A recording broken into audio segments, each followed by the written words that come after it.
Hey friends, Graham here from the recordingrevolution.com, and got a cool tip for you today. If any of you record your band live, if you do shows out in clubs or venues and you bring a rig and you track your show for the night, or you go on tour and you try to track a bunch of shows and you maybe want to put together a live EP or a live record or something, which is a great idea because it's very fast. You get the recording process done in a night, and then it's just a little bit of potentially overdubbing or fixing something, a little bit of edits, and then you mix.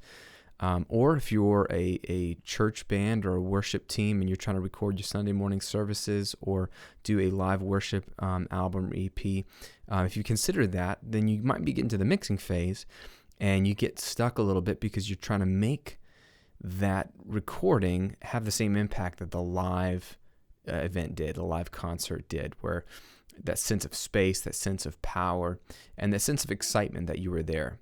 You're trying to recreate that, and maybe it's not there. Lately, I was mixing a live worship EP for a church band, and I love doing this kind of stuff because it's a type of music that's near and dear to my heart, and I love live recordings. There's something about that energy. If you were there, even if you weren't there, you can get a sense of what was going on there. Now, this group had done a really good job of recording it, and they also were smartly recorded some crowd mics, which that way we can hear people singing along, we can hear clapping, we can hear a sense of the energy in the room. But even with those in place, it still sounds small. And the reason it sounds small is because you don't have a sense of reverberation or live space. So here is the mix as far as I would take it, with EQ, compression, balancing, crowd mics, all that kind of stuff. And you'll notice that it sounds really dry. Okay, take a listen. Sent of heaven, God's own Son, to purchase and redeem and reconcile of everyone's who nailed him to that tree. Okay, so there's a little bit of background, you can hear there's some room mics here.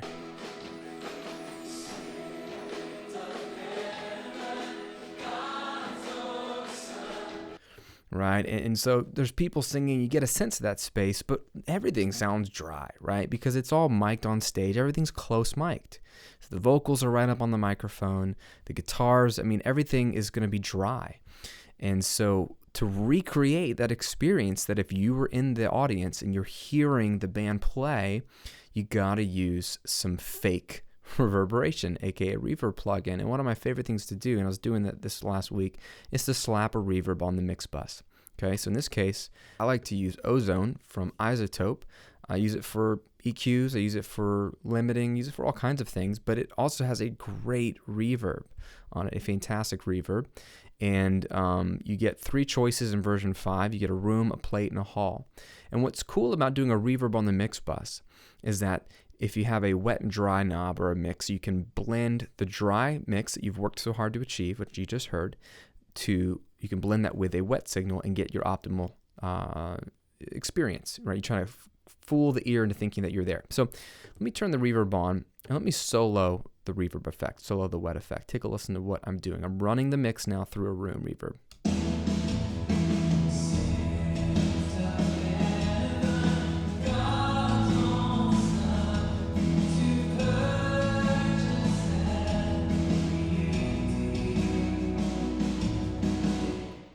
Okay, that's just the reverb.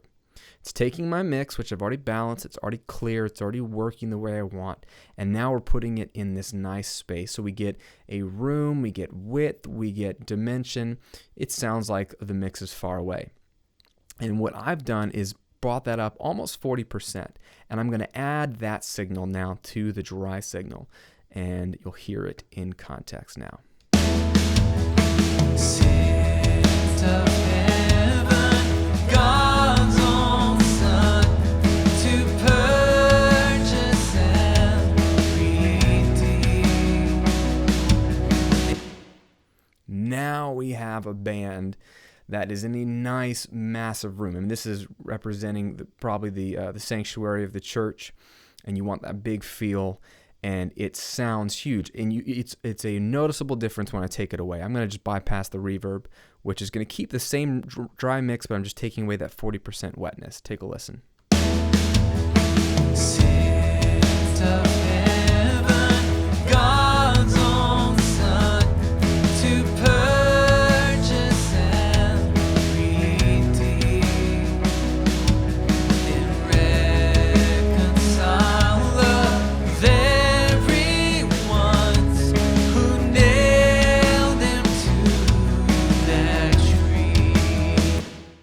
A lot of stuff happens, right? You obviously hear a sense of space. You get literal width. I expanded the width on the reverb so that literally when the reverb comes in, it's placed wider in the stereo image so that you have the instruments and the band and the vocals up front, but then the crowd seems wider. The extra singing seems wider. The reverberation of a snare drum seems farther and wider, and so it puts you in a real space.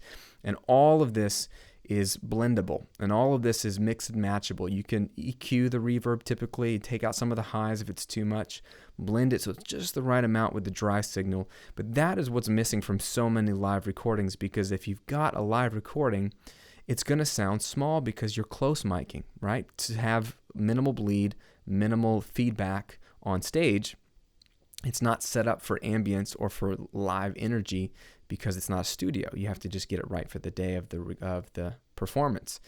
So reverb, a really good reverb blended on the master fader, is a really simple way to create that illusion of being there in the mix. So I thought that would be interesting to many of you guys if you're doing live recording.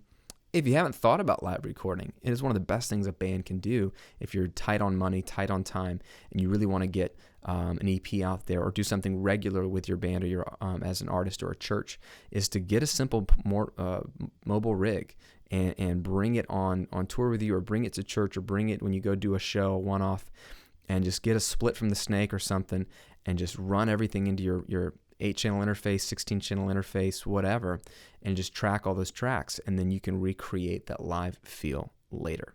Hope that helps, everyone. Graham here from therecordingrevolution.com.